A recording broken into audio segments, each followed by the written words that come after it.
साथियों, आज हम राज्यपाल पद के लिए क्या क्या योग्यताएं हैं उसके बारे में बात करेंगे। ये अनुच्छेद 157 में राज्यपाल पद की योग्यताओं का उल्लेख किया गया है।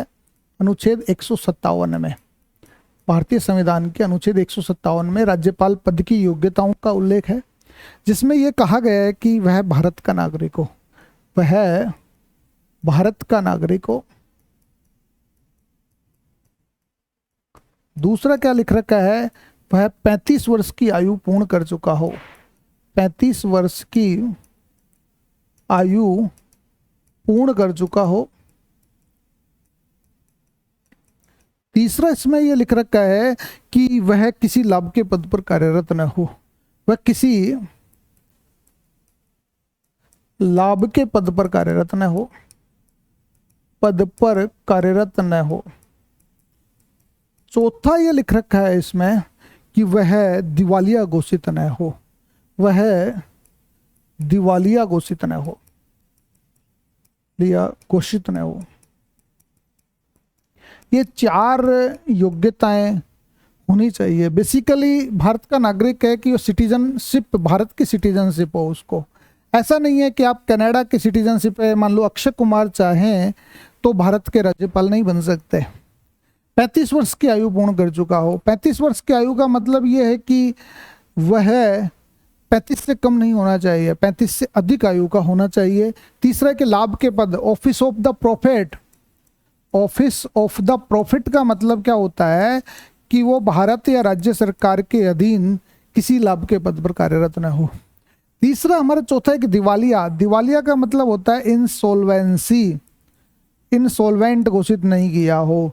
किसी बैंक से यदि कर्जा ले लिया, वो कर्जा नहीं चुका पाया और अपने आप को उसने आईबीसी कोड 2016 के अंतर्गत दिवालिया घोषित कर दिया हो, बैंकरप्ट घोषित कर दिया हो, वो व्यक्ति भारत का राज्यपाल या भारत के किसी राज्य का राज्यपाल नहीं बन सकता। इसके संबंध में राज्यपाल की नियुक्ति के लिए क्या परंपराएं रही हैं, ये तो हमारी संवैधानिक बातें हैं।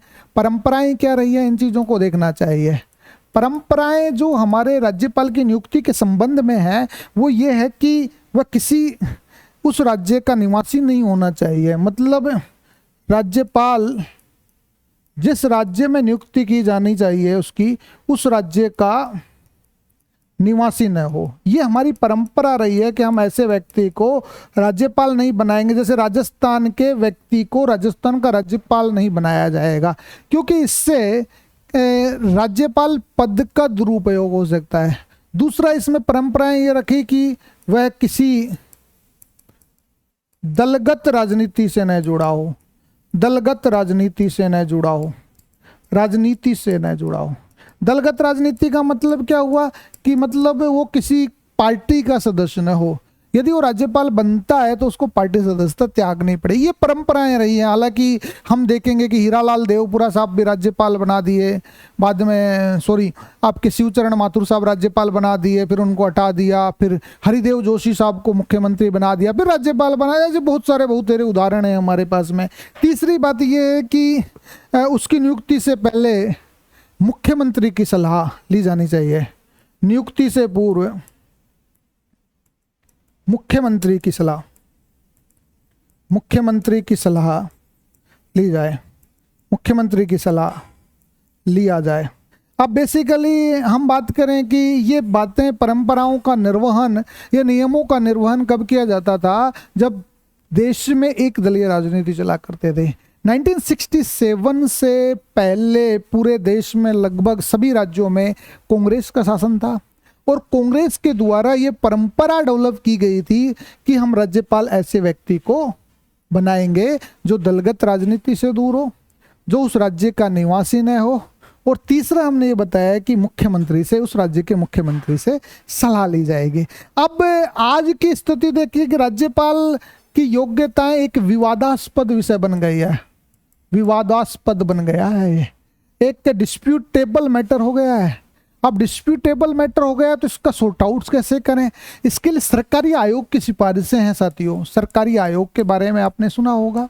सरकारी आयोग ये 1983 में गठित हुआ था साथियों, और 87 में इसने अपनी सारी रिपोर्ट्स दे दी थी। बेसिकली केंद्र राज्य संबंधों को बेहतर बनाने के लिए 1983 में तत्कालीन सरकार के द्वारा न्यायमूर्ति रणजीत सिंह सरकारिया के अध्यक्षता में एक आयोग का गठन किया गया था, जिसमें यह कहा गया था कि राज्यपाल की नियुक्ति के संबंध में उस राज्य के मुख्यमंत्री से सलाह ली जाए, वह दलगत राजनीति से दूर हो और वह उस राज्य का मूल निवासी नहीं होना चाहिए। जो कांग्रेस की परंपराएं रही थी वो सरकारी आयोग ने सिफारिशें दी थी। तो ये सारी बातें आपके राज्यपाल की योग्यताओं से जुड़ी हुई थी। ये योग्यताएं आपको कैसी लगी जरूर बताइएगा और देखते रहिएगा एथिका एजुटेक।